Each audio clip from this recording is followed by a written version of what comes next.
Good afternoon, everyone, and I would like to welcome Minister Aglakak to our meeting for the main estimates today. So welcome, Minister. Thank you for being here. And so we're here today pursuant to Standing Order 81-4 to discuss the main estimates for 2009 and 2010. And with the Minister, we have some witnesses from the Department of Health. Maurice Rosenberg is here, and Alfred Sang, Chief Financial Officer. Public Health Agency of Canada, we have Dr. David Butler-Jones, the Chief Public Health Officer, and we also will be expecting Chief Financial Officer James Libby momentarily. So, Minister, we're very interested in your remarks, and you have the floor. Thank you, and good afternoon, Madam Chair and members of the committee. It's again my pleasure to be here with you. I'm here today to address the health portfolio's main estimates for this fiscal year, which represents an increase of approximately $236 million. I also want to talk about how our spending and legislative priorities support a stronger focus on the federal role in the health and well-being of Canadians. In particular, this year's main estimates includes investments supporting a stronger product safety, further recruitment of new health researchers, and better health outcomes for First Nations and Inuit. But before I go any further, I want to address our response to the H1N1 flu virus. For the better part of a month, public health officials in Canada and throughout the world have been monitoring the development of this virus and responding according to the level of risks. Thankfully, the impact on Canada has been relatively mild so far. But let me be clear, we cannot afford to let our guards down. H1N1 is a new strain of influenza. As a result, we can't be sure of the next turn it will take. So we will stay vigilant and be ready to respond as necessary. Canadians can take comfort in the fact that we have a well-informed, well-supported, and well-developed pandemic preparedness plan. We'll continue working with the provinces and the territories and international partners and learning from the data we have collected and the research we conduct at the National Microbiology Lab. As precautions, we issued a travel warning advising against non-essential travel to Mexico, stationed more quarantine officers at Canadian airports that received direct flights from Mexico, and distributed health alert notices to travelers over 1.5 million a week. I also want to highlight the achievements of researchers at the National Microbiology Lab who made an important discovery last week by sequencing the genome of Mexican and Canadian samples of this virus, essentially decoding its genetic makeup. This discovery has provided important information for researchers around the world. With this knowledge, we were able to eliminate genetic mutation as a possible reason for why the virus has apparently hit Mexico harder than Canada. Identifying the nature and composition of this virus will also help with vaccine development.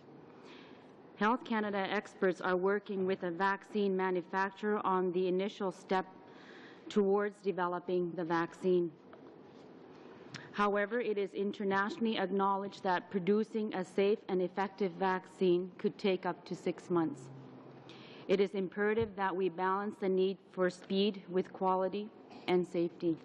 In the meantime, should the situation dictate, we have safe and effective antiviral stockpiles and ready.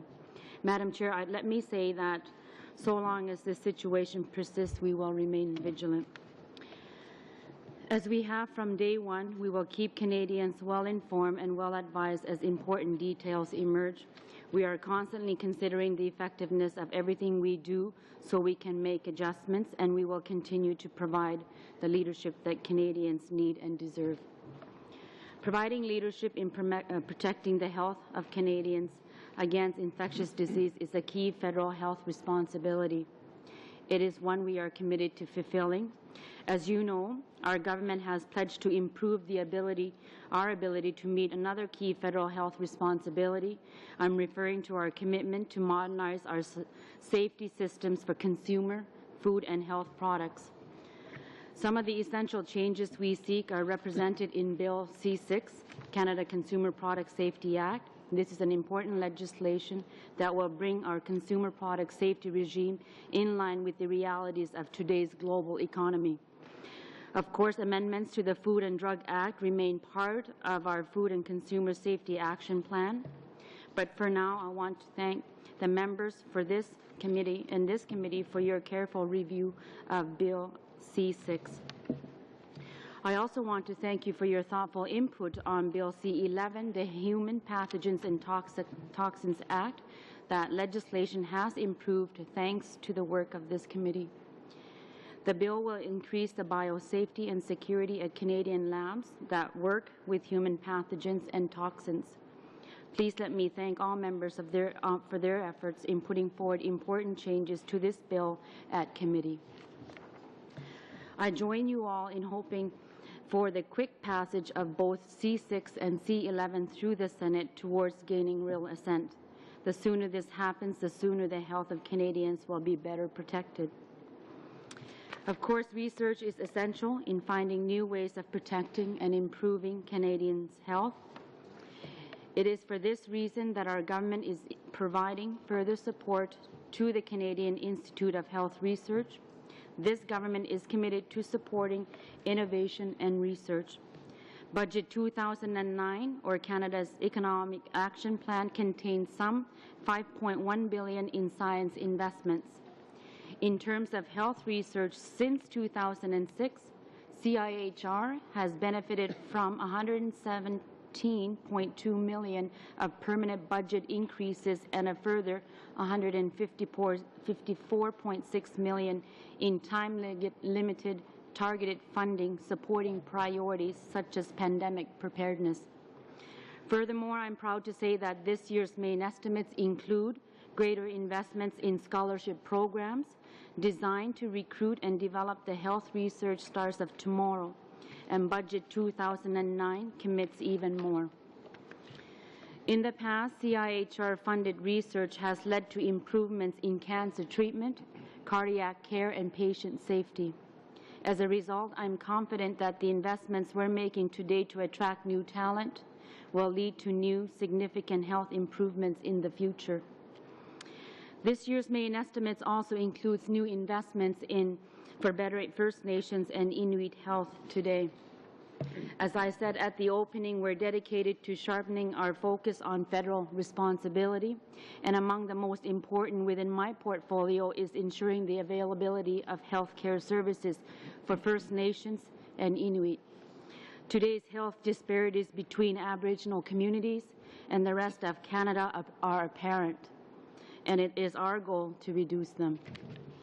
As a result, these main estimates invest more than $200 million for core First Nations and Inuit health programs, services, and infrastructure to better meet frontline demands. Madam Chair, indeed, these investments represent a clear focus on federal responsibility, one of my portfolio's primary objectives since 2006, and future decisions will continue to be made along this line. Accordingly, the same approach was taken during the health portfolio strategic review process. In February, I know members of this committee had questions regarding this, and my officials and I are committed to discuss details with you today. Across the portfolio, Health Canada, the Public Health Agency of Canada, and CIHR carefully reviewed their programs to ensure their efficiency and effectiveness. The goal was to reallocate funding to better meet Canadians' needs. In doing so, officials were asked to propose ways for making programs and services more effective and efficient, focus on providing programs that are consistent with federal roles and responsibilities, and align federal activities with the needs and priorities of Canadians.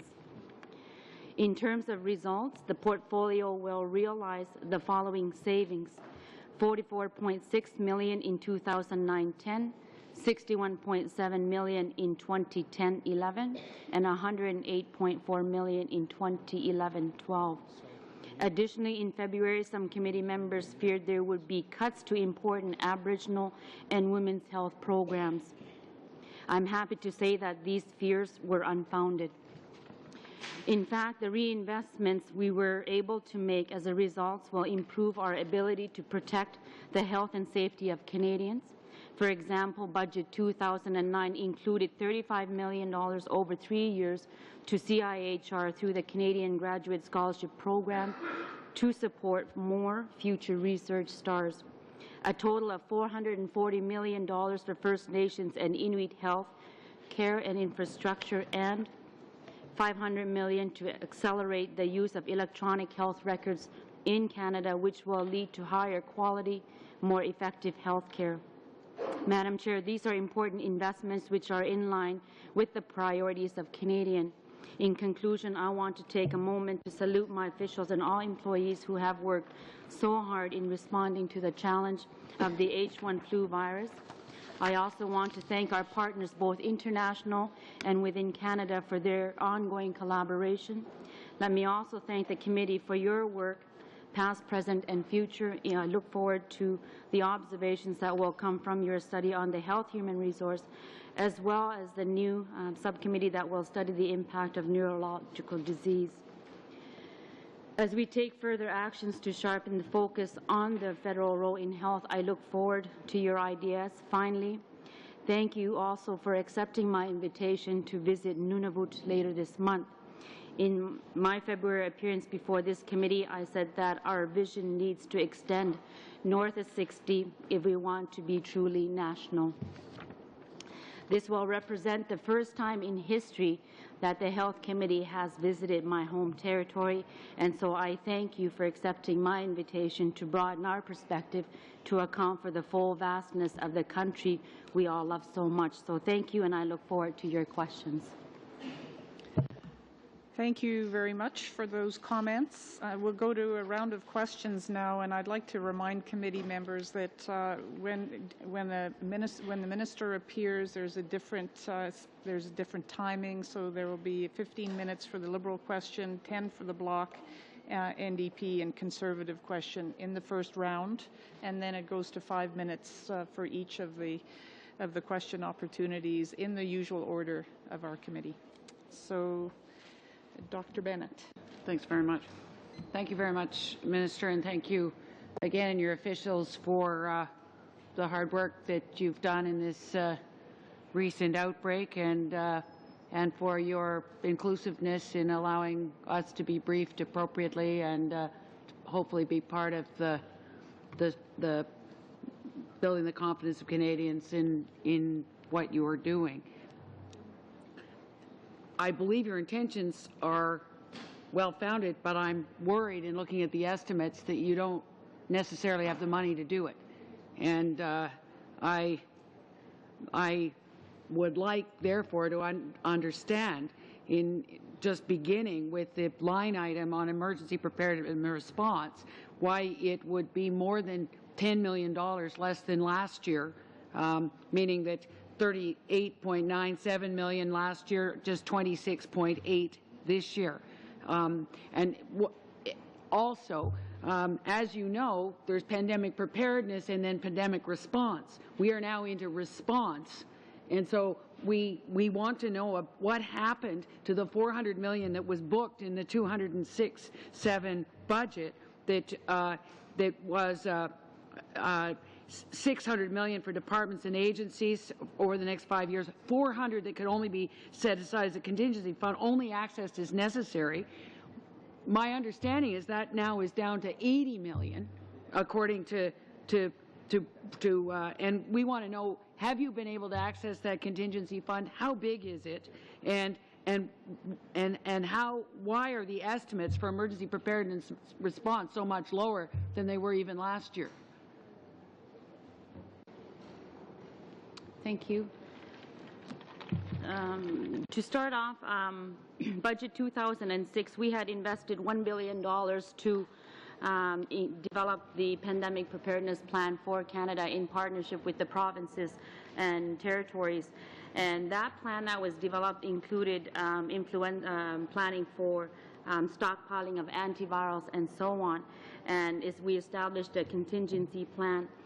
How we access the funding goes through the FACT program or FACT organization. But the investments originally at $1 billion was to develop the plan in partnership, to stockpile, to build the vaccine capacity and so on. And we continue to work with our provincial and territorial counterparts as we respond to this H1N1. This is the first time. The $1 billion, the 400 was for a contingency in the event of needing a response. Your question. Yeah, I'll get to your question. In terms of developing the plan, this is the first time that we're actually dealing with an issue like a pandemic, the H1N1. As we are implementing the pandemic plan, we are working very closely with the provinces and jurisdictions in monitoring how we deal with that. Should the requirement, if there is a requirement to access additional funds to deal with the H1N1 pandemic issue, we will go forward with that. And I will now ask my officials to elaborate in terms of how we had established the contingency fund to respond to this. Before the officials answer, I would like to say that just in terms of, you used subjunctive, Minister. You said, should we need? We are in response mode now. Have you accessed the contingency fund, and particularly in view of the fact that in this year's estimates that you have reduced the support for public health infrastructure across this country, that it was $325,000 and it's now down to $137,000. What are the provinces and territories and your partners saying about that there's less money for them now? The provinces and territories, as part of the pandemic plan, have already established stockpiles in their jurisdictions as an example. They also deliver health care on a frontline basis. Minister, this isn't about stockpiles. It's about having public health nurses. It's about building infrastructure. Do you want me to answer your question, or? I don't want to hear about stockpiles anymore because they have to be refreshed. That is part of the plan. Part of the plan is the plan to deal with the pandemic included stockpiling. If the provinces and territories needed to respond to the H1N1, it's there. We made the investment. It's there. So what is being reduced in your estimates for this year from 325 to 137 of what you're sending? And even you've got reductions in the grants to purchase agencies to support health promotion. I mean, is hand washing in health promotion, or is it in response to pandemic? How can you be reducing the money to health promotion in this year's estimates? In terms of the pandemic plan process, I'll get Dr. Butler-Jones to elaborate. Thank you. Yeah, I guess there's a number of things. Firstly, with regards to the contingency fund that you were referring to, that was $80 million per year, was the way it was laid out. So we, as needed, can draw on the $80 million as it relates to this year as part of the contingency. It was not a 400 that sat there. It was $80 million a year over the 5 years of the contingency. Obviously, if there are requirements beyond that, then we will deal with that through the usual processes. In terms of the reductions, part of it is, as the Minister is saying, it really does relate to stockpiling. In other words, when we bought antivirals and when we purchased other materials and how we built up the National Emergency Stockpile. So just to be clear, every year that you don't have a pandemic, you lose the 80 million? It's only 80 million for a pandemic response? The way that... What about the $1 billion that was booked? Yeah, the $600 million, okay, the $400 million is the contingency. It was costed at $80 million a year, and so we are now 4 years into that. So this year there's $80 million that we potentially have access to. But why isn't there 400 in the fund? That's not the way it was set up. So, but again, the issue of governments and how they will deal with this, whether provincial or federal, will deal with what we face and then how we address it. In terms of your health promotion and during this, we are involved with the provinces. You have seen ads, you have seen information at airports, you have seen other things. Those are pandemic-related health promotion and the resources. The other $600 million, not just to the agency, but the $600 million divided between Health Canada, CFIA, and ourselves, was to develop the plans to purchase antivirals, to make sure that we've got contracts in place for vaccine, etc. So, and that has been applied, and it is a big part of the reason why we are in as good a position we are today compared to 5 years ago. Is the health promotion money for this coming out of pandemic preparedness and response health promotion money, or is it coming from other health promotion money? No, it's coming. Well, it depends. Some of it is clearly from the pandemic money because it relates to preparedness for a pandemic and the kinds of information promotion around hand washing, etc. That fits. So it comes under the more pandemic-related activities. So there is promotional materials activities as part of our pandemic planning and response. And the health promotion money that used to be much higher, that for this upcoming year is going to be much lower, what are you going to have to cut in order to not be doing health promotion this year? What is she talking about? Part of, I think one needs to understand that there's also health promotion responsibilities from the provincial territorial governments. This year's budget, we transferred under the Canada Health, transferred $24 billion to the provinces who are also responsible for prevention, who are responsible frontline delivery. There's Minister, a joint partnership relationship in responding to the pandemic plan, and there is a relationship to the plan itself. Provinces and territories are part of the pandemic plan, and some of their role is related to prevention, and they've taken a huge partnership role in the prevention my concern part. is you cannot do a plan unless there's public health infrastructure.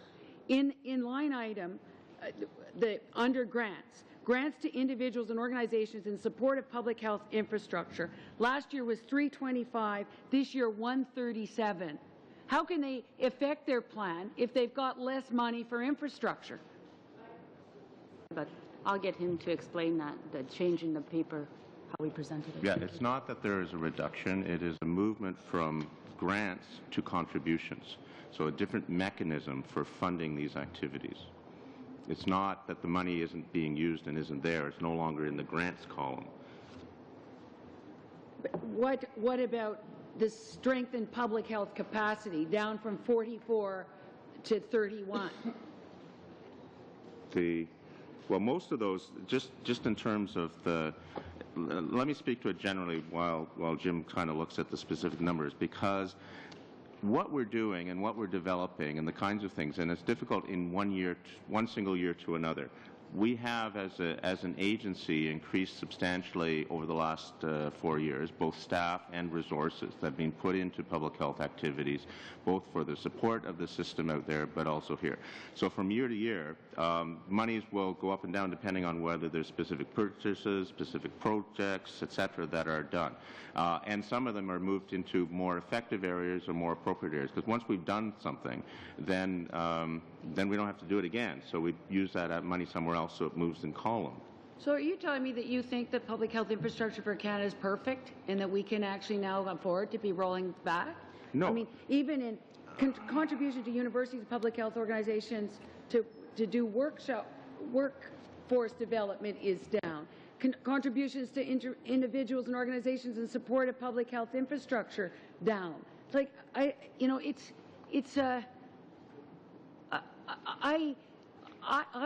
still, the people I talk to on the ground are still very worried that they are one-armed paper hangers. There's not enough resources to do this stuff. Why would we be ramping down at a time when we need more? Well, anyways, thank you for the question. Just in the context of we just want to help to get you more money, that's all. Yeah, I very much appreciate that. Public health is a local, I mean, we've always talked, public health is a local activity. There's a provincial mandate. There are federal roles that we play to support and build that capacity. We had In the first full year of the agency, we had 1,800 staff and a budget of $423 million. Now, in these estimates, there's 2,400 plus staff and $648 million. That is applied to the work of public health in the country. Is public health there yet? No. The neglect of the 90s clearly is a problem that was recognized in SARS, and we are continuing to build that, not just federally, but also provincially and territorially and locally. Is it the system there yet? Of course not. It needs to continue to develop, but there's also an absorptive capacity in terms of if we hired 50 doctors, public health doctors tomorrow, that's 50 less to actually serve public health at the local level in this country. So we need to continue to work with the training, the skills, the development, tools, etc., that support the whole system, and that's where we focused our efforts. So we're not reducing funding for public health in that sense. Well, it looks worrying. In the estimates, I can't see any more. It was in previous estimates, but I can't see the national antiviral strategy. It seems to just have fallen off the map. We have in place, in addition to, we have the joint stockpile with the provinces and territories that we funded 60%. That's 55 million doses. We also have over 15 million doses in the national emergency stockpile. Plus there are others in terms of the overall balance, and we've been adding the Relenza more as an alternative to Tamiflu, and just placed an order jointly with the provinces and territories for another 10 million doses, I think, of that is contributing to it. So it is, we have a national antiviral strategy. The antivirals are in place. They're across the country and ready to really be mobilized as needed, depending on what we see in the fall. My concern, as you know, is that the human H1N1 that's circulating regularly is resistant to Tamiflu, and lots of it perhaps even resistant to Relenza. Where are you going to find, where is the money coming for the research for new antivirals, in terms of a real strategy would be trying to get ahead of the curve? And are we able, and with cuts to CIHR, with cuts to everywhere we know, how do we have a national antiviral strategy that will have us what we need should this new more severe virus in the fall end up resistant to the two drugs we already have? So just a brief answer, because the time is almost up for this line of questioning. Thank you. I think Dr. Butler-Jones responded to that. We have plans in developing the vaccine development and stockpiling with provinces and jurisdictions as well. But at the same time, we are moving forward with developing the vaccines for H1N1. I said in my opening remarks that we expect internationally that it's going to take about 6 months to produce that, but we are starting that process now, and I look forward to keeping the members updated on that process as we find more there's a difference between Thank you very antivirals much, and Minister, vaccines. for your remarks. Dr. Bennett, the time is over to Mr. Mallow. Mr. Mallow, it's your 10 minutes. Merci beaucoup, Madame la... Thank you, Madam Chair. Hello, Madam Minister. Gentlemen, greetings. In budget line items for your department and in the legislation, when we talk about pesticides, as you are no doubt aware, Quebec is currently being sued by American producers of pesticides based on NAFTA for its policy to ban pesticides on its territory. Now, within this budget line item, or another budget line item, are you able to support the Quebec government in defending its legislation?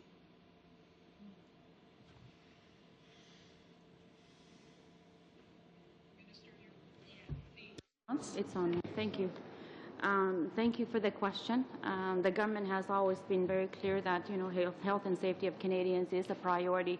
When it comes to involving provincial legislations around pesticide ban and so on, it's the provincial responsibility to implement those legislations, as far as I understand. Thank you. Merci. Thank you. Also,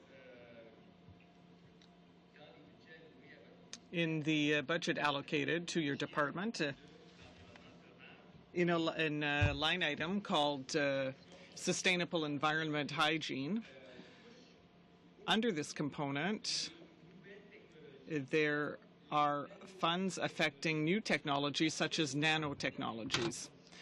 Currently, Madam Minister, there is very little information on quantities, on potential risks that are of the products that are marketed, and because there is little information, this may raise a certain number of concerns, especially as concerning the impact that nanoparticles can have on human and animal health and on the environment as well. So there is very little, there are very few research findings on the effect of nanoparticles. And as you know, under HESA of 1999, you and your colleague, the Minister of the Environment, must carry out impact assessments on health and manage any risks that derive from chemicals that are marketed. So through the budget that is allocated to you under this component or under any other component, will you quickly launch a full consultation process that will lead to a study of the legislation in place to ensure that it meets the challenges raised by nanoparticles? And will you also implement an mandatory data collection regime for nanoparticles that continue to appear on the market? Merci, Madame la Présidente. Je vais essayer de répondre à la question. Thank you. I will try to answer your question. I can tell you that obviously we are working on nanotechnology, which clearly has benefits, but also has risks that we do not totally understand yet. So that brings us to adopt a very prudent position. We have an inventory of materials and products that use this technology. We work in very close collaboration with our partners on the international scene, and we continue to develop our policy thereon. And we will be ready to continue to keep the committee informed of this work. But will there be consultations held on this? Answer. With regard to legislative policy, when we go forward with a new regulation, especially one that is this important, it is always Health Canada's practice and that of the Government of Canada to engage in public consultations, either as part of a discussion paper or with the draft regulations that are published in the Canada Gazette before it is ratified under regulation. When will these consultations be held? Answer, I don't have a date, but I can find out and come back to you with that. But do you expect it to be soon or sooner rather than later?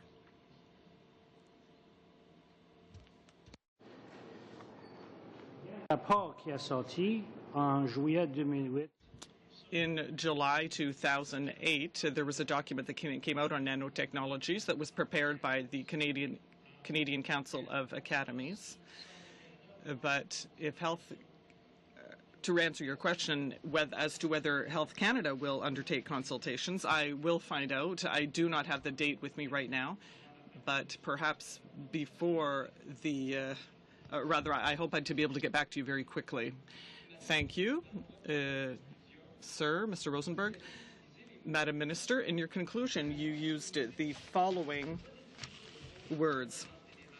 We are trying to redefine the department's role in this process. We are working together to sharpen the focus on the federal role in health, and that you look forward to our ideas. How do you intend to redefine the federal government's role in health, whereas the delivery of healthcare and the management of the healthcare system are the jurisdiction of Quebec and the provinces? Do you intend to step up the presence or the implementation of program strategies across Canada in order to try to find solutions to the problems with the various healthcare systems? And at the same time, since this was the desire expressed by all members of this committee and the other political parties to go forward with a study on human health resources, are you also of the opinion, as were a number of witnesses from different Canadian organizations, that the federal government should play a leadership role with regard to personnel training in the healthcare sector, with regard to and the way that the healthcare is practiced on the ground, on site? Thank you for your question. I think it's very clear that we have to deal with healthcare in partnership with provinces and jurisdictions. Our government is committed to continuing to provide support, financial support to provinces and territories for the delivery of healthcare under the Canada Health Act.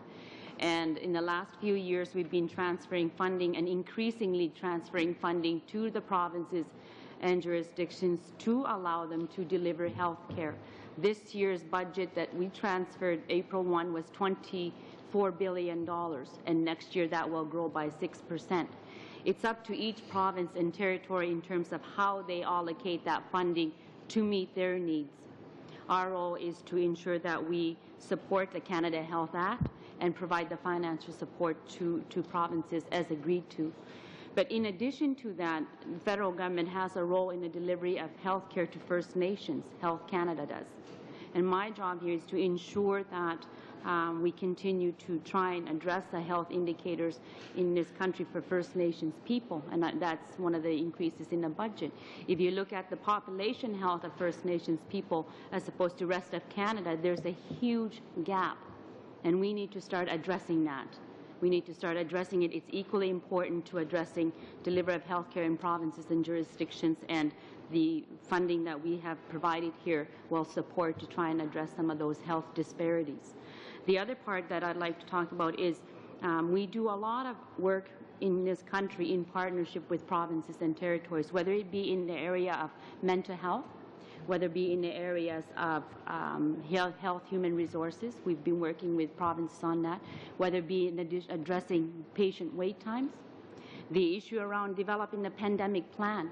We've never had a pandemic plan in this country till 2006, and the investments and partnership of provinces to address a national plan. And we'll continue to work with provinces in that, but we need to also respect that provinces and territories deliver health care frontline, and we provide the funding, and there's that relationship that we continue to build on as a federal government. Thank you. Thank you, Mr. Mallow and Madam Minister. It's now the turn of the NDP, Madam Washeli-Salis, and Mrs. Washeli-Salis has a point of order. Yes. Just before I start, I just wanted to ask you for some direction, Madam Chair. When we met with the Minister and the Department on February the 10th, and we were discussing the budget, I asked specifically for details of the cuts listed under Health Canada and Public Health Agency of Canada, which total over the next few years $167.8 million. A commitment was made at that time to table with us as soon as possible a list of the cuts. We received nothing, so I contacted the clerk, who contacted the department, who was told that they would be tabled today.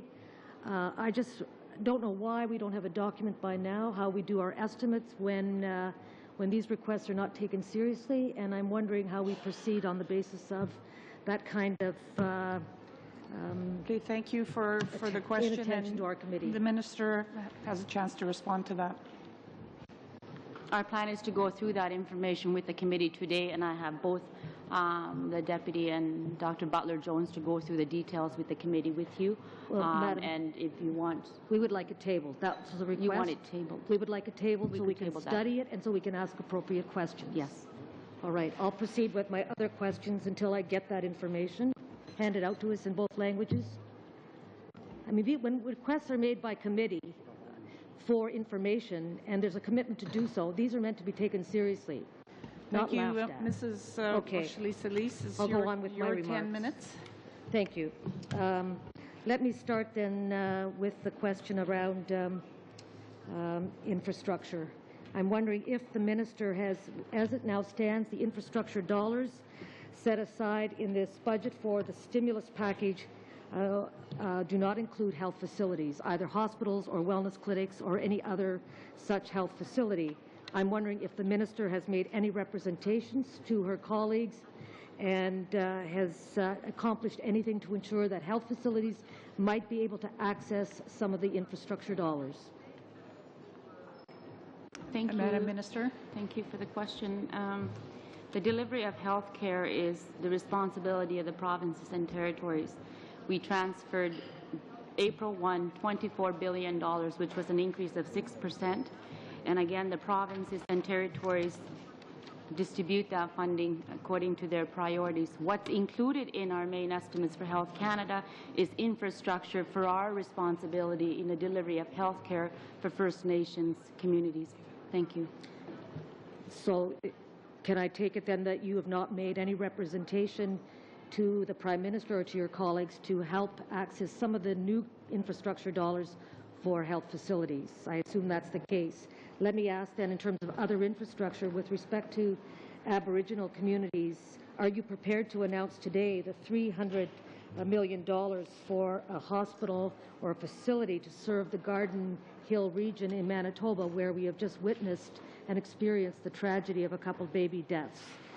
This is a commitment that was made 5 years ago, and I'm wondering if you can make a commitment today to Garden Hill for a hospital or a facility that will serve about 10,000 people in that region. To answer your first question, in terms of did we go forward with infrastructure money, yes. Infrastructure money we had requested within the responsibility of Health Canada. Direct delivery of health care went to First Nations health. We received infrastructure money for that. Again, the provinces and jurisdictions received their health care funding through a transfer payment. So the answer to the first part of the question. The second part of the question related to the Garden Hill. Okay. The community, from what I understand, is supported by a recently built nursing station, which provides a 24/7 facility service. And the services that are currently provided in that includes delivery from licensed practical nurses, regional staff, referrals to provinces, hospitals, transportation, and there's different delivery of health care is there. But from what I understand, that facility is, that community is supported by a new nursing station. For the information of the Minister, the Garden Hill is served by a nursing station staffed by 2 full-time nurses and 2 part-time nurses. A doctor flies up 16 times a month. But in view of the baby deaths that have happened, the Aboriginal community and the chiefs have indicated to you, Madam Minister, that in fact 5 years ago it was agreed that there should be a 12-bed hospital built to serve this region, so that in fact some of these deaths might be prevented. So my question is are you prepared to announce today the $300 million facility that was pledged 5 years ago that is desperately needed in this region? First, I'd like to, just around the situation in that community, I'd like to express my sincere sympathies to the family and for their loss of what happened in that community. But to answer the member's question, whether I'm prepared to make an announcement today, no, I'm not. All right. Thank you. With respect to what I would consider a core service of the department, which is the upholding of the Canada Health Act, I'm wondering if you could tell me how much money has been spent by your department in the last year investigating possible breaches of the Canada Health Act and evidence of lack of compliance. Can you give me a total?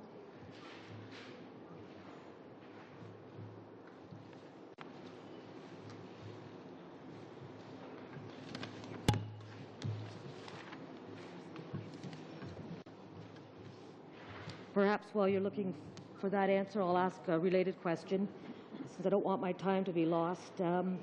If you could tell me if you've investigated specifically the Copeman Clinic in Calgary, which has introduced a significant annual fee for families and is believed to providing two-tier health care. And I'm wondering if you can give us any report on the Copeman Clinic and what your investigations have shown and how much money you've spent on investigating that clinic. Both the first and the second. Thank you, Madam Chair. I'll start with the first while we try to see if we have information on the second. Our total budget this year for Canada Health Act administration and enforcement is $4,217,000. And on the Copeman Clinic, I'm trying to see if we can get the information. Otherwise, I'll get back to you. Let me ask about another core area, a core service of the department, and that is research in terms of health and innovation. I know that in your speech you have tried to suggest that there is additional money for scientific research. However, the cutback to the CIHR is a very significant one. It does present a serious deterrent to funding some innovative research, flies in the face of everything that the Americans are doing right now by investing in a National Institute of Health. I'm wondering if you are prepared to match proportionately the Obama new money to NIH with comparable funding to CIHR. Thank you for the question. This year, CIHR has increased by $34 million in 2008, and close to $1 billion is now spent in CIHR's research. I'm asking about the $180 million cutback in this year's budget. That's a cutback. It's not an increase. It's not holding the line. It's a cutback at the very time when the world recognizes the need to invest, especially in terms of the areas you've mentioned, Madam Minister, that being the social determinants of health and well-being, which are very much dependent upon money that goes to SHRC and other institutes that have been cut back as a result of your decision. Thank you. The CIHR research, as part of its strategic review, basically streamlined some of the health research support activities to increase the efficiencies and to also reduce overlap in granting programs, is my understanding of how we arrived at that particular amount. The objective overall, as I stated in my opening comments, is to better support the creation of new knowledge and direct research funding, and the efficiencies was to look at overlaps in the granting programs, is how I understand it, perhaps. So but your cuts forced the CIHR to end the Open Team Grant program, discontinue the Intellectual Property Mobilization program, and throws into limbo a whole lot of projects that need funding in the future. So I guess we'd like to hear sometime in the future how you intend to support some very important research, especially in the area of social determinants of ill health. Final question. I think my time's running out, Madam Chair. Just back to infrastructure. A minute and a half left. Pardon? A minute and a half. Okay, thank you. With respect to infrastructure again, and the whole question of the a possible pandemic, I have two questions. One, there was originally a commitment to fund a $25 million expansion of the Winnipeg-based Canadian Science Centre for Human and Animal Health. Of course, it's home to the microbiology laboratory.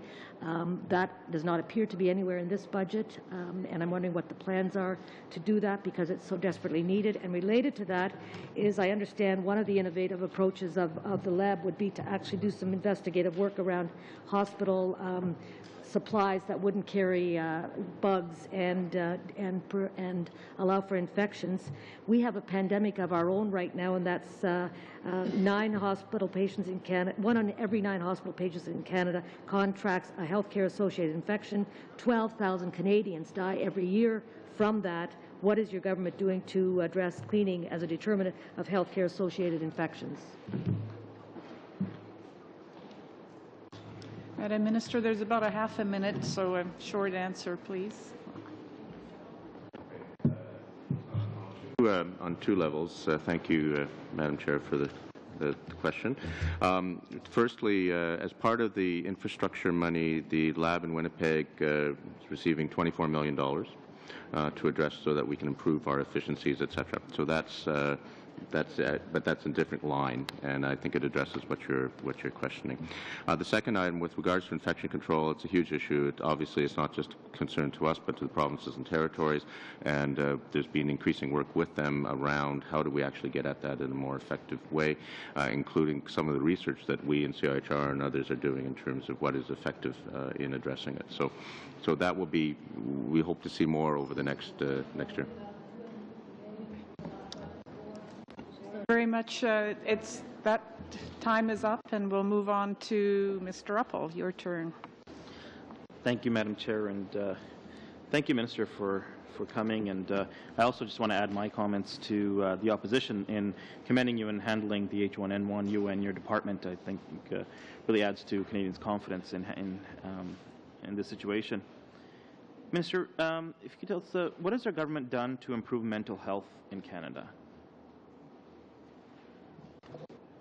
Thank you for the question. Our government has invested number of, hang on a sec. The amount was $130 million over 2 years, was invested in 2007 to establish a mental health commission. The commission itself has started to develop some work. It's at a national level. And the 2008 budget, another 110 was also committed over 5 years to do research projects on mental health and homelessness. And right now in major urban centers across Canada, there's some pilot projects being undertaken, and we are acting on that. Thank you. Very good. Minister, what is Health Canada doing to address fetal alcohol spectrum disorder in First Nations and in Inuit communities? Thank you. FASD is one file that I've been involved in for the last 5 years in the provinces and territories, and we do a number of initiatives. And there were some reports out there that there were some cuts to FASD. I want to reassure this committee that there was never any cuts to FASD.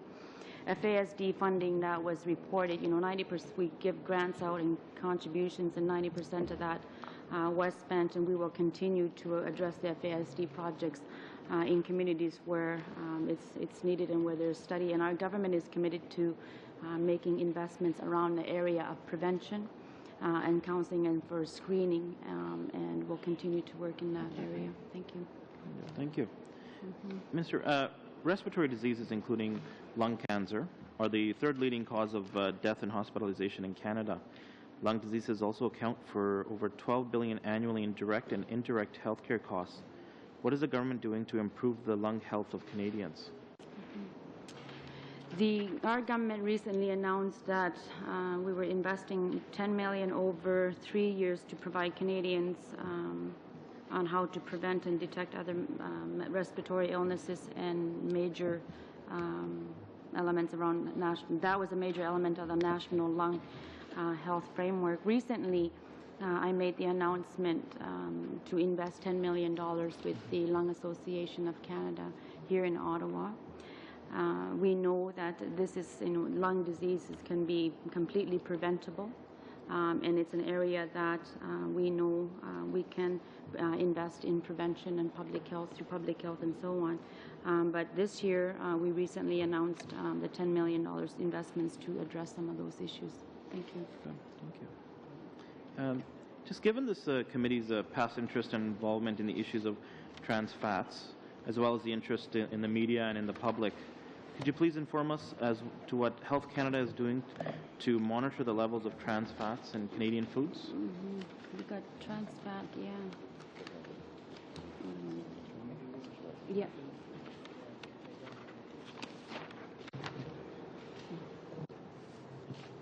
Thank you, Madam Chair.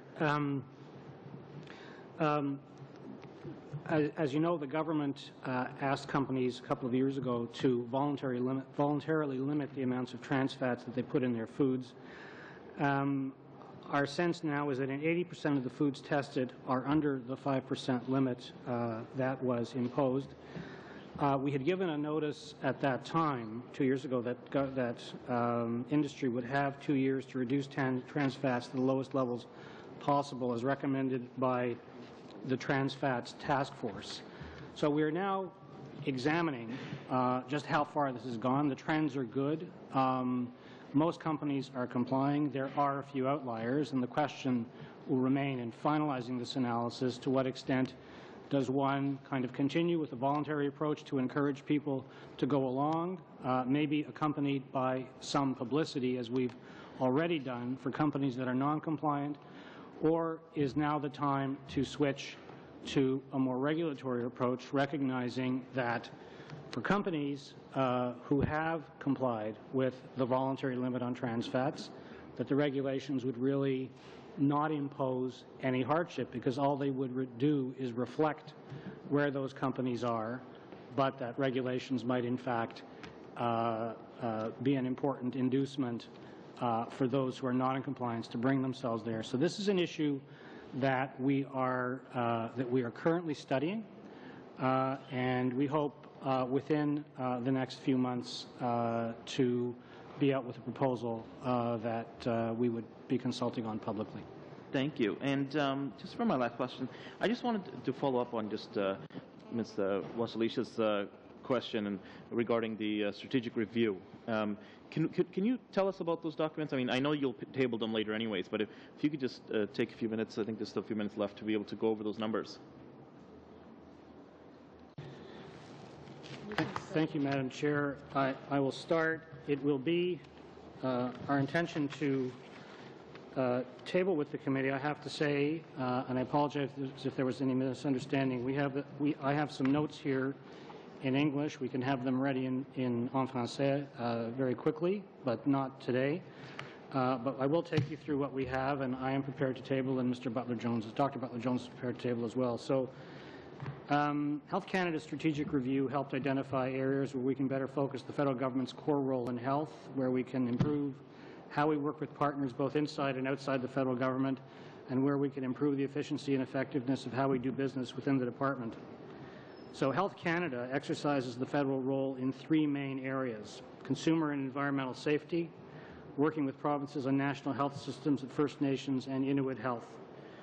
With respect to this latter role, as a result of the province of Alberta's decision to eliminate health care premiums for its residents, $11 million in payments that Health Canada previously made to Alberta to cover the costs of health premiums for First Nations living in that province are no longer required. These savings contributed toward the 2009 budget's reinvestments of $440 million over 2 years to ensure the department's ability to continue to deliver and improve health services for First Nations and Inuit clients. As a department with a very broad mandate, engaging in partnerships with third parties, other federal departments, and other levels of government, this is critical to our ability to deliver on our objective to help Canadians maintain and improve their health. To that end, we are exploring a few small changes. Firstly, current laboratory facilities for environmental health science at Health Canada are housed in an aging building. So we are looking at opportunities to co-locate these laboratories with compatible laboratory facilities at academic institutions so that we can avoid repair costs for current facilities estimated at around $700,000. Working with international partners and stakeholders over the next few years, we'll be looking to update and improve the efficiency of the process for how we review and approve low-risk veterinary drugs for companion animals, and how we undertake supportive corporate activities in the health products and food branch. Further steps are needed before we're ready to implement changes that would be in 2011-12, Once implemented, approximately $2.8 million in program costs and related supporting activities could be saved. Since the funding of educational institutions is a provincial responsibility, rather than act as the sole funder of the National School of Dental Therapy, Health Canada will be limiting its support to providing $600,000 in financial assistance directly to Aboriginal students pursuing careers in dental studies. To ensure that the National School will be able to continue operations, we will work with the school's administration to help find alternative sources of fundings. Net savings are approximately $1.4 million. And some discretionary project funding related to Health Canada's international affairs will be reduced, and we will further centralize the coordination of international activities and policy advice within the department. In total, our spending on international affairs will be reduced by approximately $2.6 million by 2011-12. We've also looked at realigning resources where objectives have already been achieved and sought efficiencies by proposing new ways of organizing functions within Health Canada. A departmental emphasis on continuous improvement has identified several areas where we're able to produce savings without compromising the quality of services being provided. Over the past 4 years of providing training and advice to other federal departments who are managing the cleanup of contaminated sites, we've gained considerable experience and have found ways to operate at a much lower cost. As a result, one-time savings of approximately $2.6 million have been identified that we will not need to spend. Thank you very much, Mr. Rosenberg. We're now going to the second round of questions, and the first one is for Dr. Duncan. 5 minutes. Thank you, Madam Chair, and thank you to the Minister and to the officials for coming. I'm going to pick up on my honourable colleagues' questions. I guess my concern is, as my colleague mentioned, we are in response mode right now. We are at Phase 5 pandemic alert, and this virus is spreading rapidly. It is mild. I think the concern many of us have is that it could become, no one can predict what the future will hold, but there is the possibility that the virus mutates. And I think we have to take every opportunity, as the Minister said, to be vigilant. So I'm concerned that there is a drop in the funding for preparedness from $38 million down to $26 million. I have an understanding $400 million gives you some sense that there's help, and in reality we've learned it's $80 million per year. And if we don't use it, we lose it. I'm wondering, will the funding be adjusted right now because we are in that response mode? I'm going to ask a number of questions. You mentioned the antiviral strategy, which wasn't mentioned in 06, 07, 08, 09. I guess my first question has to be what the national antiviral strategy is. We talk about 55 million doses. Have we stockpiled for 17% of the population or 25%? And the next question is how much of that stockpile reaches its shelf life this year, and when will that be replenished? And the last question I'll ask is around our healthcare providers who we are going to depend on to cope with this if the virus mutates. And I'm hoping the Minister can assure us that they will be protected and that antivirals will be made available to them. Thank you. Thank you for your question.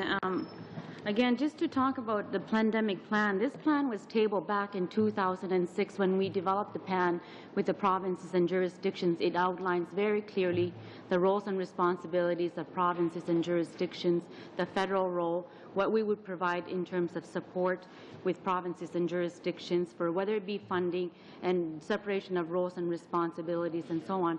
Right now, the health and safety of Canadians is our top priority as we respond to the H1N1 situation. We are working very closely with the provinces and jurisdictions. We keep going back to this $1 billion investments, $80 million to $400 million, but I want to reassure this committee Again, the health and safety of Canadians is our top priority, and should we require additional funding in the case H1N1 develops again in the fall, we will do that. I think Canadians would expect us to do that. And right now, my plan, the plan that we have, is to implement how we respond to it in partnership with the provinces and jurisdictions. Minister, that's part of the plan. In due respect, I know the plan, and I know how hard you're working. I'm just wondering, we've got this window of opportunity, and I would like to know why we're not going to take this now to look at other research other technologies, potential technologies, but with your assurances, I think I'll move on. And I'd really like to know what the antiviral strategy is and how much of that stockpile becomes due this year and how we're replenishing it. Thank you. Certainly. I want to thank you for your question. I'm going to now leave. I'll have the officials respond to how we're preparing for the virals. And thank you very much for your time. Thank you. Thank you, Madam Minister, for being here and for staying longer than we were expecting you. And so it's over to your officials for answering the questions for the rest of the meeting. Okay. Thank you. And it is that the plan continues to evolve and keeps being adapted, etc. We are obviously looking at all options, not just in Canada but internationally, working with WHO, with the Americans, the Mexicans, and others in terms of effective responses, what other alternatives are, the appropriateness of distancing measures, what other things might actually be effective. Unfortunately, with antivirals, every antiviral known, eventually you will have resistance. So having, and that's why we, a long time ago, started to diversify with the addition of Relenza, to which none of the influenza viruses we've seen has yet developed resistance. And so we've been focusing on adding to and not replacing Tamiflu completely, but a lot of that being Relenza. Right now there are no other licensed products available, but there is research on a number of other options going forward. There is a number expiring. Some is expiring this year, some next year, and we're working with the provinces and territories to replace those. Thank you. What percentage of the stockpile becomes We're on to due? the next questioner. Sorry, Dr. Duncan. So the next questioner is Mrs. Davidson. Madam Chair. And again, thank you very much to the officials for being here again. It's always good to see you. When I'm looking through the main estimate book, I see strategic outcome number 4 says better health outcomes and reduction of health inequalities between First Nations and Inuit and other Canadians. And I've got 3 questions that I want to ask. I'll ask the questions and then just leave it open for response. I want to know how the Aboriginal Health Transition Fund is improving health outcomes for Aboriginal Canadians. And I would like to know what investments are being made by Health Canada to improve the quality of health services for First Nations and Inuit. And thirdly, we all know that we're in uncertain economic times and that you as well as everyone else in the government's under pressure to do more with less. So I know that in the past, Health Canada has funded a range of programs to address improved health outcomes for First Nations and Inuit. And because of the economic times, will the government continue to make those commitments, such as the prescription drugs and other important programs? Are they going to make those available still for First Nations and Inuit, or are there going to be cutbacks in those areas? There's a new witness at the table. Could you introduce yourself, please? Yes, my name is Anne-Marie Robinson, and I'm the Assistant Deputy Minister of the First Nations and Inuit Health Branch. Oh. Thank you. Thank you, Madam Chair. And I was going to turn to Ms. Robinson in a moment. I was going to start trying to answer a couple of these questions. In terms of some of the new investments that the government has made, the 2009 budget invested $305 million over 2 years to strengthen nursing services and the non-insured health benefits program. And I guess that answers in part your third question around prescription drugs, since the government will continue through NIHB program to provide drugs for prescription drugs for First Nations. There was also in the 2009 budget, and I think the minister may have alluded to this, $135 million for the construction and renovation of health services infrastructure in First Nations communities, including health clinics and nursing residences. And on the question of the Aboriginal Health Transition Fund, I was going to ask Ms. Robinson to elaborate for you. Thank you. Yes, the Aboriginal Health Transition Fund is a 5-year fund where we invest $200 million over 5 years. And there's approximately 300 projects that we do in partnership with provinces and Aboriginal organizations. And these are things to either adapt or integrate Aboriginal health care with provincial jurisdictions. One example would be in northern Saskatchewan. The local health authority is working with local First Nations Tribal Council to look at a plan to integrate their lab services and to integrate their diabetes testing services. So these are projects that are on the ground. They support our tripartite mandate, and they look to build efficiencies both locally and provincially so we can better align our services with provinces. Okay, do I still have some time? Oh. Almost, you have just over a minute and a half. Okay, great. Could you elaborate a little bit more on the health clinics and nursing end of that? And could you tell me, when I look at the estimates, are the FTEs remaining fairly constant, or are they increasing or decreasing? Just first, I'll talk about the infrastructure. Sure. We have $135 million over 2 years. Normally, we spend about $50 million a year on infrastructure. This would increase our spending by about another 62, so about $112, $115 million a year. We have a 10-year capital plan, and what we've done is accelerate that capital plan forward. So we're able to bring a 10-year plan forward by 4 years. And we will be building nursing residences and nursing stations and health centers in communities. Sorry, the second question. Oh, yeah, nurses as well. We have money for investments in improving 24/7 nursing coverage and for innovation in nursing. And with that, we will be trying to hire additional nurses and particularly broadening the practice of our nurses. So, for example, hiring more nurse practitioners or even other practitioners such as paramedics, which can support our nurses in different contexts. Thank you. Mr. Dufour? Merci beaucoup, Madame. Thank you, Madam Chair, and thank you very much to the witnesses for being here with us today. I was listening to the Minister earlier, and there was something I found rather ironic with regard to her introduction when she says that research is essential for the discovery of ways to protect and improve the health of First Nations people and of Canadians, but unfortunately, the Conservative government cut close to $160 million in the last budget with regard to research.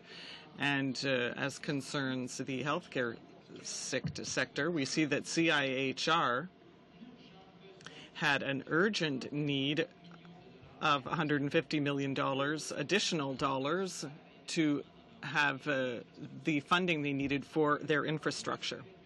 And the problem is that SSHRC and other research facilities will see their budgets cut by $148 million over the next 3 years.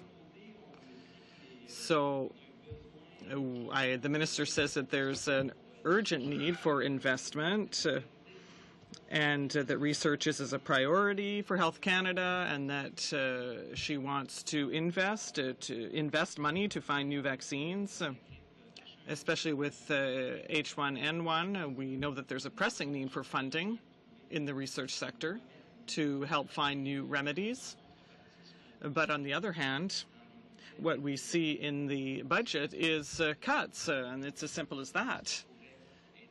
In places especially that could help us scientists have access to tools to find remedies. So I would have liked to ask the question directly to the minister, but perhaps you could provide me with information concerning this funding. Thank you, Madam Chair. I will try to answer the question. I'm going to start in French. The government, over the past 4 years, has increased its basic measures for CIHR, its funding, by a little over $142 million. And this year, CIHR have investment projects worth about $926 million in health research projects that are peer-reviewed. And these research projects will be conducted in university laboratories, in hospitals, and also in research centres across Canada. Also, in the 2009 budget, CIHR will see another $35 million in funding to support the Canada Graduate Scholarship Program. But you asked a question concerning certain decisions made in the context of the strategic review. And rather like the answers to other departments that undergo this process, it is one that tries to, or rather each government institution is subject to this process every 4 years. So 25% of the departments undergo this process each year. There are priorities that change, and there are measures that are less effective and that are less responsive rather, to the evolving context of Canada over time.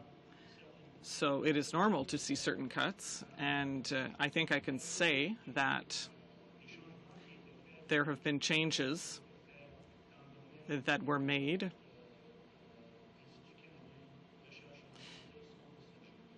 to certain institutions, and I can say that those changes were made, the changes made to CIHR were of that sort. Thank you for the question. In this context, there are two things that need to be considered. The first is our research capacity. Over the past 4 years, we have improved our research capacity, especially for contagious diseases and influenza. And so our research capacity has increased a great deal.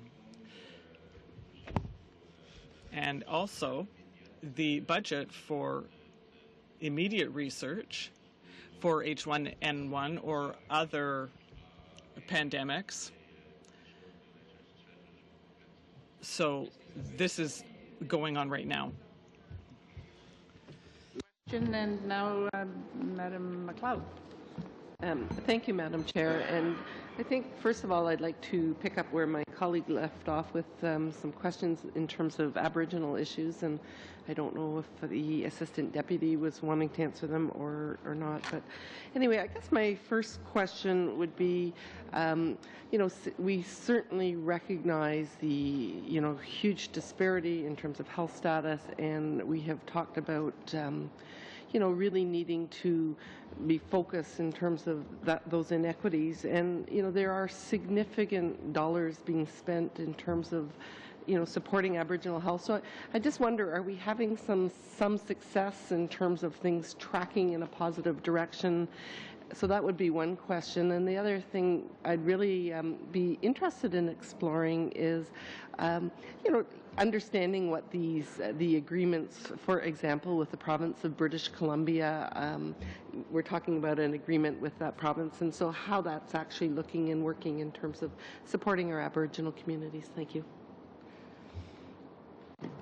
Thank you, Madam Chair. Maybe I can start with the second part of your question and ask Ms. Robinson to deal with the first. So we are currently in discussions with the province of British Columbia, as we had indicated, I believe, the last time we were here, and First Nations in British Columbia to try and reach an agreement on a tripartite approach to providing health services to First Nations people in that province.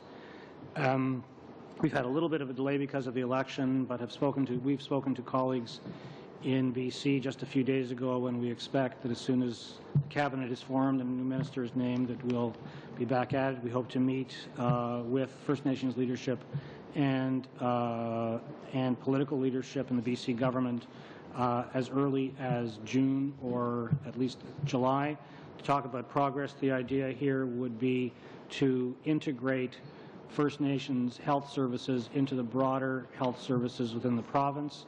I think recognizing that while Health Canada will continue on in the role as funder, that First Nations Health will be better served through the provision of services through provincial health services, recognizing all of the cultural sensitivities and particularities that need to be maintained, and that I think is an important part of developing any agreement in this regard.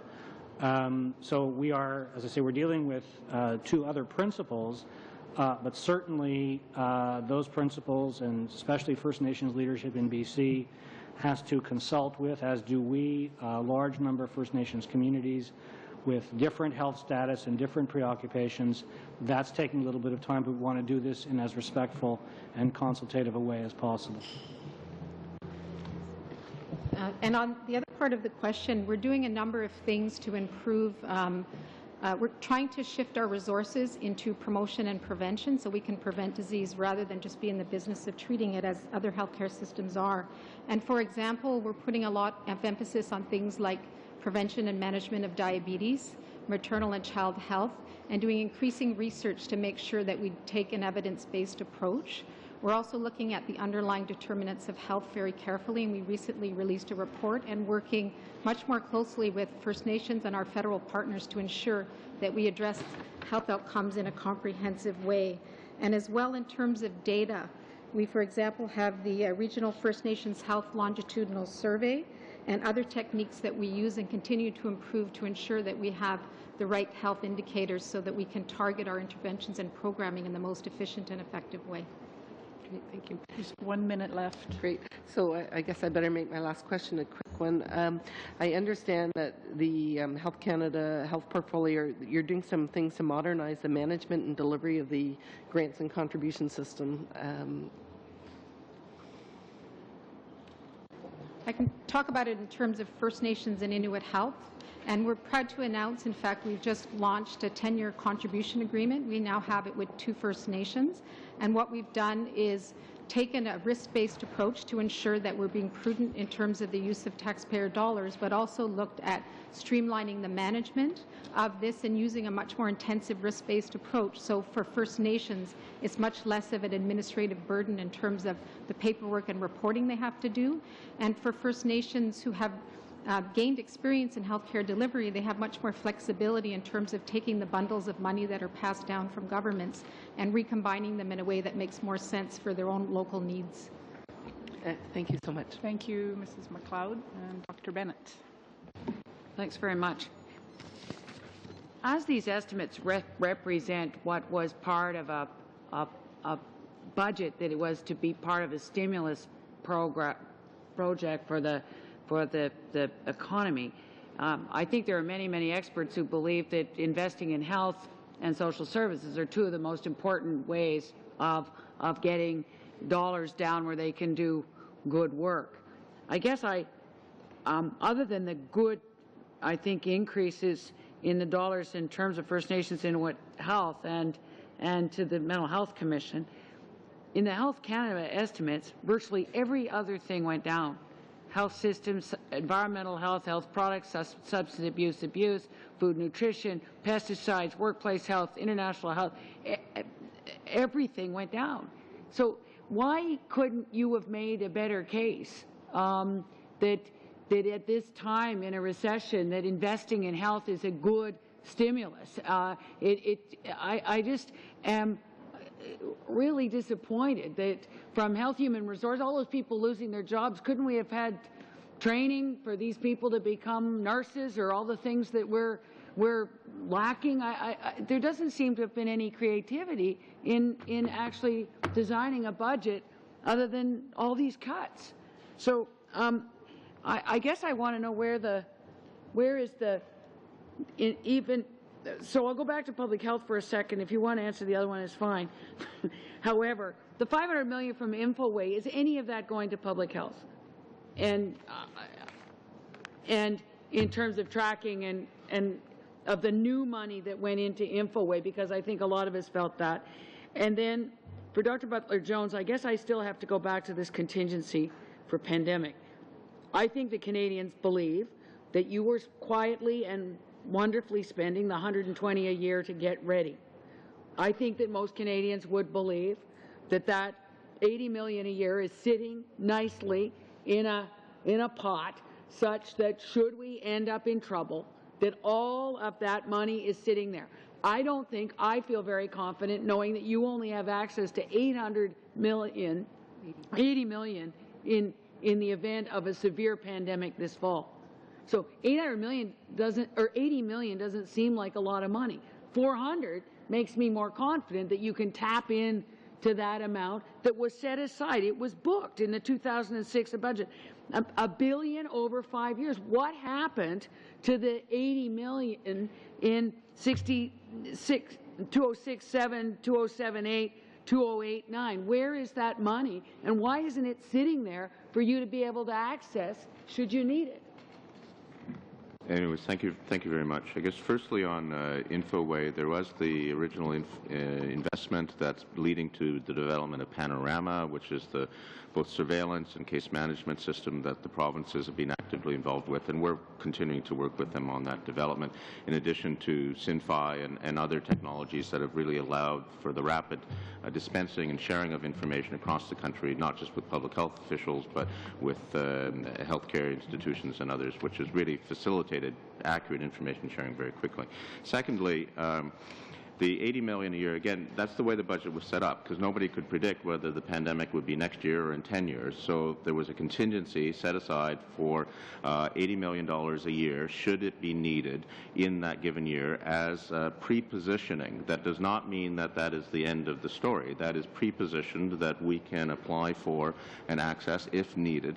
And then if there are additional resources required, we will address that at the time. But it allows, by having it in the budget, it allows quicker access than trying to kind of react in other ways. At this point, we don't know what this, we don't know for sure that it'll be the pandemic, and we don't know for sure even then if it's going to be severe or mild, or basically like a really nasty regular flu year, or something different than that. So all governments, I think, are planning, and we now have this summer, we're fortunate in Canada, to build on the existing plans to make sure we have vaccine, et cetera, in place, to make sure that the antivirals, and there are enough antivirals in the country, we believe, to treat everybody that would need treatment, whether they're healthcare workers or not, and to have all of those plans really refined before we get into the fall, and we'll see what happens. Again, it could peter out, in which case we don't need it this year, or it could continue, in which case we'll have to address that at the time. Thank you. It's the turn of Mrs. Wong. First of all, thank you very much for coming and giving us so much details about the budget and what the government has been doing for the needs of different Canadians in our nation. Now, my question is more on seniors. Because in the riding of Richmond, a lot of seniors have talked to me, and then I know their concerns, and I just want to know from the government point of view that our senior citizens are the fastest growing age group in Canada. They will need better services and better care. So what is the government of Canada doing to make sure that we understand properly their issues and are prepared to face this demographic change and the health challenges of an aging population? Sure. I think there's a number of things that the governments at all levels are quite conscious of as, I'm getting awful close, that really, and how it is, and that actually most seniors are active and fairly healthy and living well into advanced age.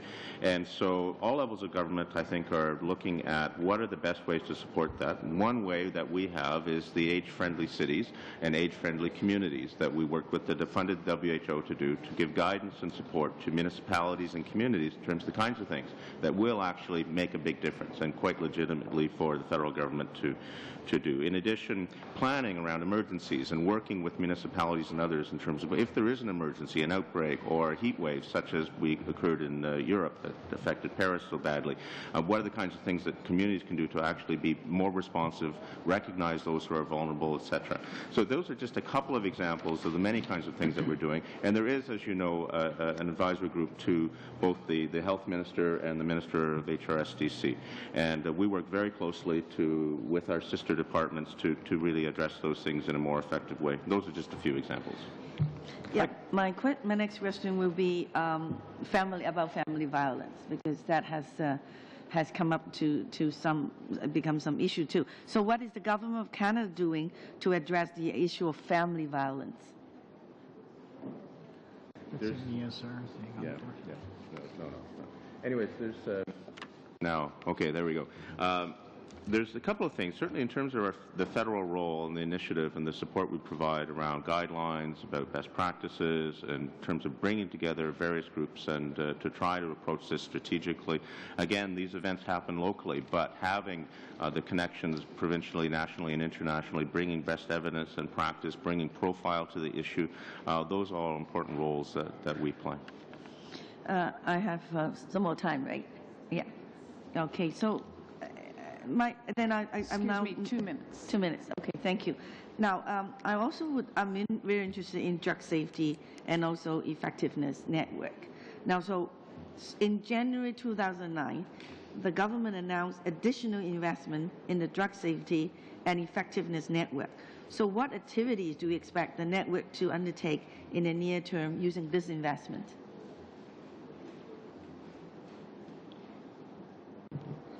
Thank you, Madam Chair. I think this is actually a really important initiative, and is a really good example of how the federal government can play its role in collaboration, not only with the provinces and territories, but other partners, to basically get information on earlier and more comprehensively on the impact of drugs in the marketplace.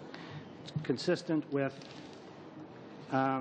consistent with our approach that we want to take to have a life cycle approach to drugs, rather than simply approving them at the front end, but to actually monitor the performance of pharmaceuticals in the marketplace as we get more and better information. And in fact, we expect to be issuing the first call for projects on the Drug Safety and Effectiveness Network this autumn. Thank you very much. And do I have more time? Half a minute. Okay, so what about, what does Health Canada do for official language minority governments? Thank you. We have, we think, and the government thinks, that a really important instrument for reinforcing the strength of official language minority communities is the ability to have health services available in the language of one's choice. So between 2008 and 2013, Health Canada will invest more than $174 million to improve access to health services in their own languages to the 2 million Canadians in official language minority communities. With this investment... Mr. Rosenberg, time's up. Thanks. Thank you. Mrs. Washalisa-Lease, your turn. Thank you very much. I think I should quickly go back to the questions I raised at the end of my last round. One dealing with the request made by the virology lab to actually have an additional $125 million for expansion. And I know, Dr. Butler-Jones, you mentioned the 24 that came out of the 250 for all federal labs. Does the $24 million deal with the need for space and equipment that scientists and researchers need to prevent their exodus? Yeah. That original look was related to the addition of another pod, another high-level pod, long-term. That's a long-term planning issue. We have, as some will know, acquired a former provincial lab and are currently renovating that. That will free up substantial space for the high-level containment work as well. So in the short term, we're addressing those. In the long term, obviously, we continue to plan. Some of the reports suggest that researchers have left Winnipeg from the National Laboratory because of lack of space and resources. Can you confirm that at all, or? Well, we've had movement in and out of the lab in terms of research. It is a premier facility internationally. It's a very attractive place for people to work.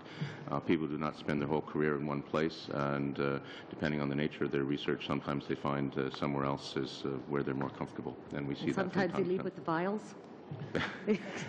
Well, normally no, and in fact that's an unusual circumstance. And, but you do have $5 million in the supplementary estimates for establishing a stronger safety and security regime to protect the health of Canadians. Is that enough to deal with the risks involved in terms of laboratories? This is in relation to the human pathogens legislation and the following regulations, et cetera, that will go with it. So it's about laboratories across the country. Again, just to say, the infectious materials within the lab are secure, and people are limited as to who can handle them and see them. And this was not an infectious disease issue, but we are examining that as we go forward. Was one of the reasons for the expansion at the laboratory to actually build this facility to test for materials for hospitals that would not carry germs, that would help hospitals deal with infections? No, that was actually simply an increased containment, add to our containment facility in terms of space. The other that you're referring to is one of the concepts that's been discussed and looked at in terms of how other things that we might do into the future around research and practical research. So. Let me ask both of you, Dr. Jones, Mr. Rosenberg, what other specific steps being taken to deal with the serious problems of infections being transmitted in hospitals? And I'm referring specifically to a report that was done by CUPE in January of this year. Any specific strategy to deal with that? Yeah. Well, yes, certainly, but again, because the application management of hospitals, et cetera, are provincial, it really does depend on close collaboration with them and their work. We provide guidelines. We bring together expertise in terms of best practices. The biggest challenge in hospitals with relation to this is where they do not apply the existing guidelines. It's not about new, it's really about basic things like if doctors and nurses are not washing their hands, myself, my colleagues, we are spreading diseases from patient to patient. On the question of FAS and FASD, the reports referenced in the media earlier suggest that there's been a significant underfunding of the FASD budget. It's based on an AIT, and media covered it quite extensively. Have you got any explanation for the underfunding in this area? Essentially, what occurred with the funding in this area is that we have maintained, there is no change in funding for the program, the activities. What we were able to do is decrease the overhead in managing that program. The federal role in this is being clearly, I think, recognized in terms of providing guidance, advice, best practices, developing of guidance so that practitioners can apply it. Provinces now have gotten increasingly engaged as territories in delivering programs. And so we help to coordinate that activity, which is an appropriate federal role. If I could just add to that, I mean, FNIB is obviously involved in that as well, and there's been an annual investment of $16.7 million ongoing since 2001-2002, and the Canadian Institutes of Health Research funds academic institutions for FASD-related research through grants-based authorities and successful applications to the institutes. And I'll say beyond that, that FASD is a really good example of an issue that transcends the health system and plays on other systems, including justice and corrections. And I'm happy to say that working with the Public Health Agency and ourselves, are Justice Canada, Correctional Services, and a number of provinces, notably the Yukon Territory, that's very concerned about it, to try to come up with a concerted approach to deal with FASD and some of its impacts. Thank you, Mr. Rosenberg. We have one more questioner, and that's Mrs. McLeod. Thank you, Madam Chair. And under strengthened public health capacity, I would presume within that budget, is that where the funding is for the work that is going to be done around our government's commitment for tobacco, the flavored tobacco, and if so, where is that particular piece of legislation going? I know it was a very strong topic within our C6, but I understand that there's some thoughts that it is appropriately in a different place. Thank you. As you're aware, there was a campaign commitment made by the Conservative Party with respect to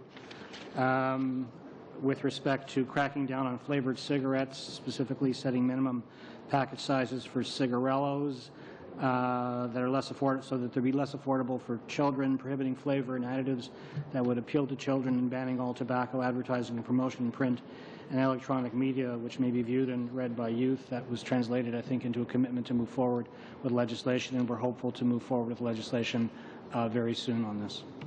Great, thank you. And so the other thing, we have talked about, there's some significant increase in terms of the Mental Health Commission of Canada. So I understand it's going to get about 4.5 million more. And so if you could please sort of chat about, what this increase in funding is going to be used for and how it's all going to connect, because we certainly know that mental health and the appropriate services is a huge impact in terms of our acute care system, and obviously dealing more appropriately with mental health earlier. And so how is the federal role in the Mental Health Commission? Where is it going with the new funding? Thank you, Madam Chair. Through the 2007 budget, there was a commitment of $130 million over 10 years to establish the Mental Health Commission of Canada. And consistent with the Treasury Board submission, funds allocated to the Commission are as follows: $5.5 million in its first year of operation, $7.5 million in 2008-9, $12 million in 9-10, and will increase to $15 million per year starting in 2010-2011. That approach, that kind of escalating stepwise approach, was established in recognition that the first 3 years would be startup years for the Commission. So these incremental increases will assist them in achieving their mandate by maximizing available resources. The increased funding for this fiscal year will be used to further ongoing activities, including the development of a national mental health strategy, the launch of the anti-stigma, anti-discrimination campaign, and the establishment of a knowledge exchange center. Funds are also being used to support advisory committee projects and new partners for mental health strategy that was recently developed in response to the need for a strong social movement, volunteer-based, in order to transform the mental health system. Thank you. And my colleague asked if I had a minute, could I let him jump in? So I'll perhaps hand it over. Thank you, and thank you, Madam Chair. I'm just going to jump in there with a question. Just as our country grows and there's emerging health trends, and I just noticed one just because I've been invited to a seminar on diabetes, and they're specifically talking about diabetes in South Asians, so Indo-Canadians. Is there something that Health Canada is doing to look into that? If there's certain cultural communities, such as in the Indo-Canadian community, that are, for whatever reason, hereditary or dietary reasons, getting diabetes more so than others? So there's a couple of aspects to that. One is that ethnicity and risk do go hand in hand with diabetes. The indigenous peoples in North America and around the world, Africans, presumably South Asians, as you say, as well, have higher rates of diabetes. And but in general, as the population grows bigger in girth, we are seeing much more diabetes, and particularly even in young people that normally we wouldn't see until they're much older. So there's a lot of of research that's going on about that. A lot of it then also relates to diet and changes of diet, and certainly in the Aboriginal community in Canada, as Western diets moved west and north, the diabetes epidemic moved with it. So we are coming to understand more about this. We do have the diabetes strategy working with community organizations and different communities of different backgrounds as well in terms of how do you best address that. And so there are funds available that community groups can and do apply for, and if they meet the criteria, to help deal with that. The research piece is something which is much broader, but we're also engaged and interested in that and making sure people understand just what the research tells us. Thank you, Dr. Butler-Jones. So that's the end of this second round of questions, and the business in front of the committee right now is to pass the estimate votes, and we've had one of the committee members request that we not do that business today due to the absence of the tabling of documents that she requested. So we have really a choice before us. I've consulted with the clerks. There is time before the deadline for the completion of the estimates. They must be reported by May 31st. We could do the passing of the votes May 28th at the beginning of that meeting and continue one last round of short questions. We'd have 2 to 3 minutes each, or we can continue to complete the estimates today rather than do more questions. So I'd like to hear comments from the committee. Mrs. Washali-Solis. Yes, thank you, Madam Chairperson. I think it would be irresponsible of us to pass or to vote on the estimates when we have not received the information we requested from the department. I would suggest that we hold this over until the 28th and devote a half an hour at least of that meeting to estimates, both in terms of dealing with the votes, but also having at least one of the officials back to answer any questions about the information that we've been waiting for. Mrs. MacLeod. Madam Chair, although we don't have specific details, we do have the figures, and although I appreciate, the frustration of Ms. Washali-Solis in terms of that, having those specific numbers, I think we should go ahead. I know that the staff have made a commitment to get those numbers to her, and I'm sure in terms of consultation and provide feedback to her. So I would suggest that we go ahead with our tasks. Mr. Uppal. I'd also just like to point out that we did have an opportunity today to discuss it more. I mean, I did that for some of my questioning, was to be able to have them, give them time to discuss those numbers, and it was open to the committee to do that with their time as well.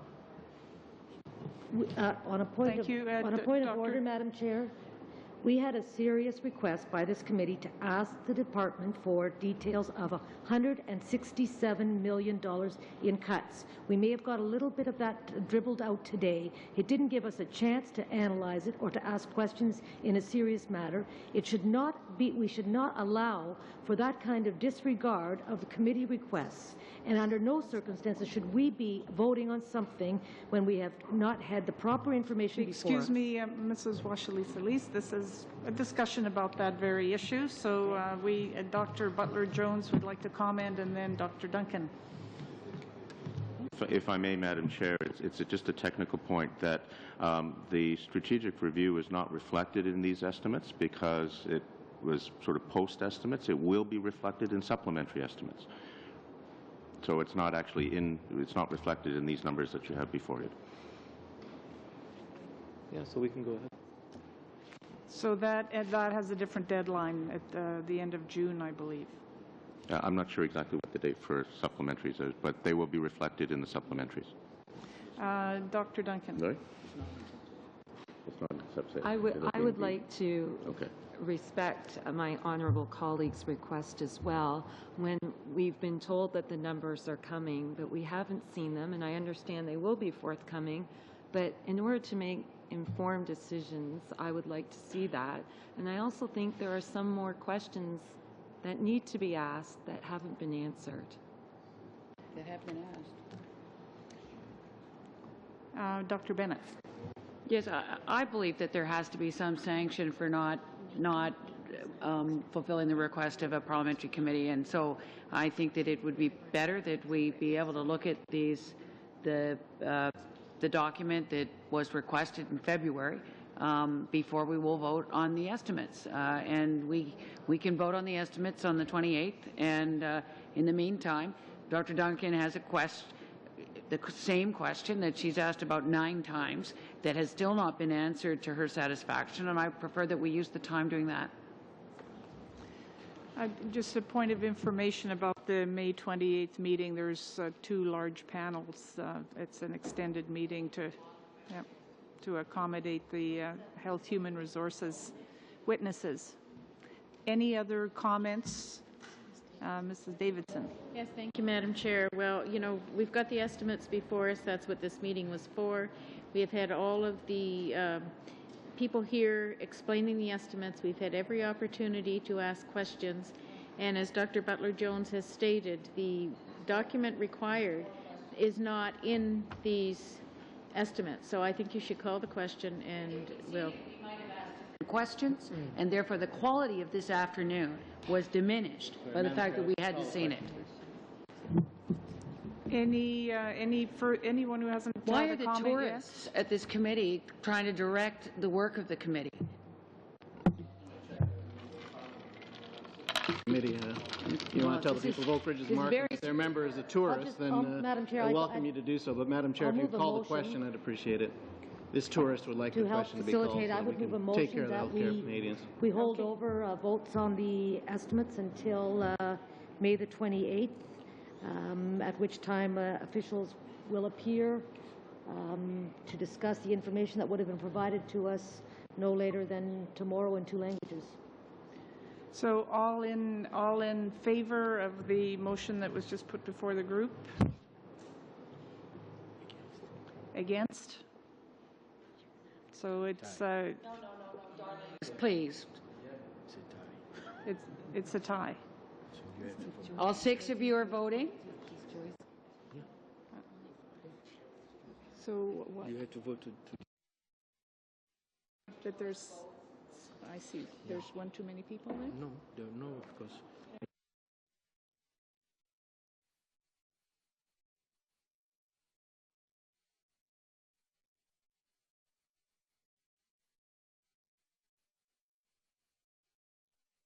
Unless I know what I'm talking about. Well, you didn't have 6 votes, 6 hands went up. So could you figure out which 6 of you are voting? Yeah, you don't get to vote. So that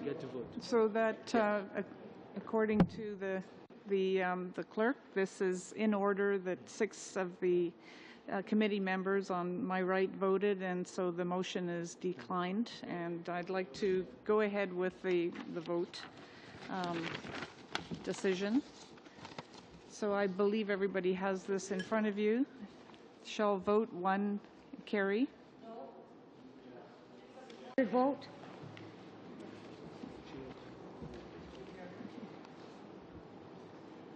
Do 1.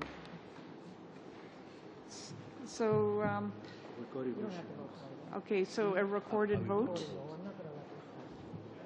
Mr. Goring? Mr. Calandra? Mrs. Wong? Yes. Mrs. Davidson? Yes. Ms. McLeod? Yes. Mr. Opper? Yes. Dr. Bennett? Dr. Duncan? Monsieur Dufour? Be ashamed. Monsieur Dufour? Don't come to this committee and then try and direct the business. Oui. Monsieur Malo? Mrs. Varisialis? You come and direct. That was nothing to do with Carried. healthcare. It was about you trying to Vote 1 is drive the carried. committee. So excuse me, we'll continue with the business of estimates, Mr. Calandra. Thank you. Shall vote 5 carry? So Can we apply the same vote as Can we apply the same votes as for vote 1 to vote 5? So carried. So, this one here? Yes, all of them. Okay, so can we apply the same vote to all of the votes? Thank you. Shall I report the main estimates to the House? Yes, okay. Carried. Thank you. That's okay. Gavel. So the meeting's adjourned.